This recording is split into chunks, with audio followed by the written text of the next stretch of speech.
On the morning of October 14th, in the quiet town of Cedar Falls, Iowa, a school teacher disappeared. Not just vanished, but completely erased. Her name was Elena Holloway, and she was the last person you'd expect to just walk away from her life. Elena was 32, a third-grade teacher at Maple Ridge Elementary. Her life was predictable in a comforting way. She was the kind of person who color-coded her lesson plans and called her mom every Sunday.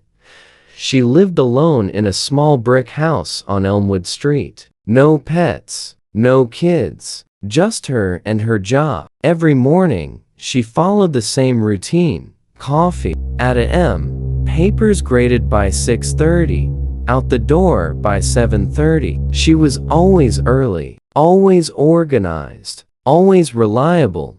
But on that Friday morning, she didn't show up.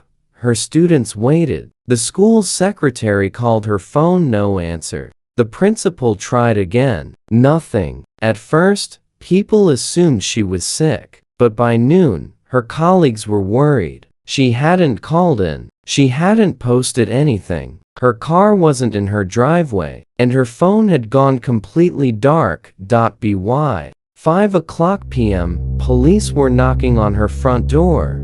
The house was quiet. No signs of a break-in. The door was locked. Inside, everything was in its place. The dishes were done. The bed was made. Her purse was gone. So were her car keys. But her phone? That was missing too. Completely untraceable on her bed. Police found a single envelope. No name, no stamp. Just 2 words handwritten on a sticky note. Find me. That's when the panic really started.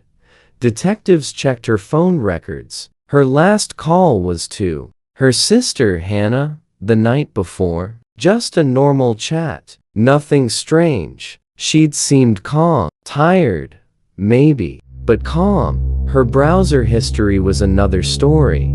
Searches like, how to disappear without being found.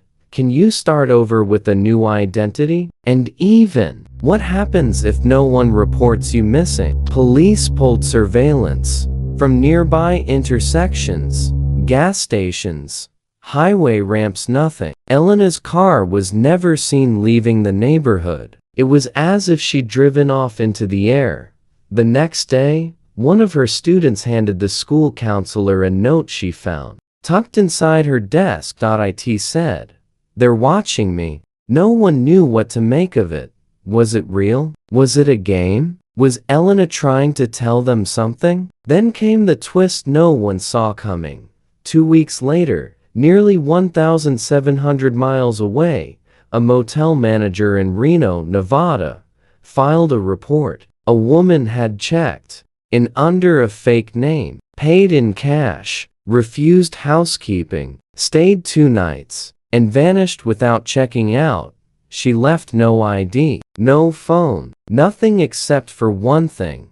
A note under the pillow. It read, "Too late. They know." Security footage showed a blurry image of the woman, but there was no mistaking the face. Long dark hair, slender build, glasses. It looked like Elena Holloway.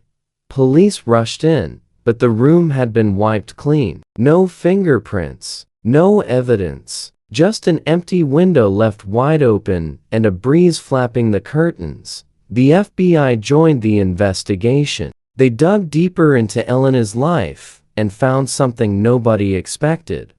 A second bank account in Arizona, over $18,000 withdrawn in the weeks leading up to her disappearance. Surveillance at an ATM showed her again. Different hairstyle, sunglasses.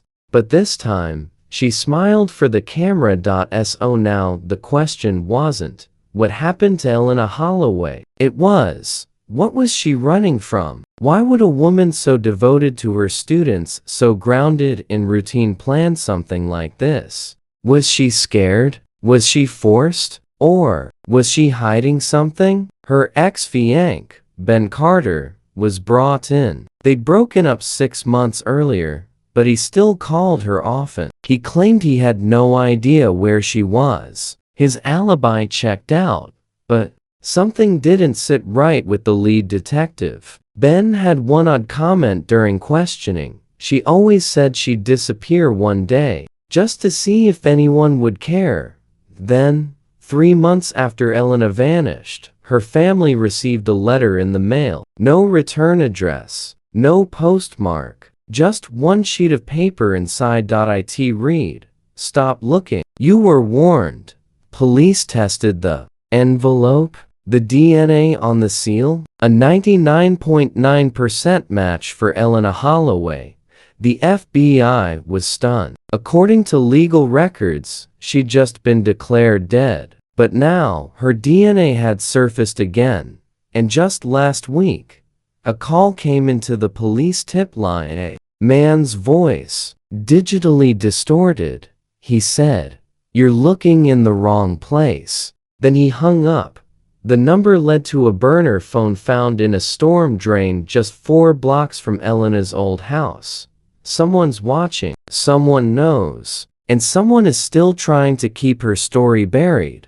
But why? Who wanted Elena Holloway to disappear? And if she is still alive, what did she see that made her run? Because maybe she didn't vanish without a trace. Maybe she left a trail on purpose. And maybe the real story is just beginning.